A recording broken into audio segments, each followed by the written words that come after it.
इश्क में मरजावा के आने वाले एपिसोड में वंश बचाएगा अपनी रिद्धमा को, नहीं होने देगा कबीर और रिद्धमा की शादी।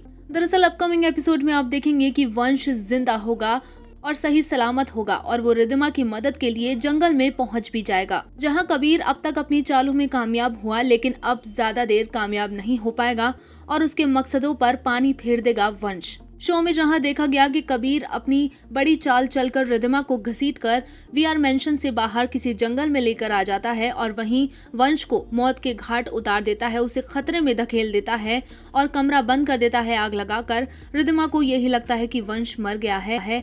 कबीर रिद्धमा से यही कहता है कि वंश अब वापस नहीं आएगा, वो मर चुका है। लेकिन रिद्धमा को कहीं न कहीं ये यकीन है कि वंश वापस लौटेगा और उसे बचाएगा, उसके बच्चे को भी बचाएगा।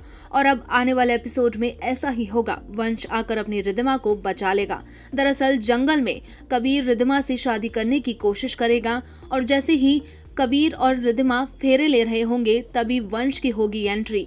वंश सही सलामत एक बाइक पर आकर कबीर और रिद्धमा की शादी रोक देगा। वंश को जिंदा देखकर कबीर के होश उड़ जाएंगे क्योंकि वंश अब कबीर को छोड़ेगा नहीं। उसने जो कुछ भी उसके साथ किया है, रिद्धमा के साथ किया है, पूरे परिवार के साथ किया है, उसके बाद वंश अब कबीर को नहीं छोड़ेगा। वहीं रिद्धमा वंश को जिंदा देखकर बहुत ज्यादा खुश होगी और अब होगा कबीर के खेल का अंत। कबीर ने जरूर वंश को एक कमरे में बंद कर दिया हो जहां आग ही आग होगी, लेकिन वंश ऐसे ही रिद्धमा को नहीं जाने देगा।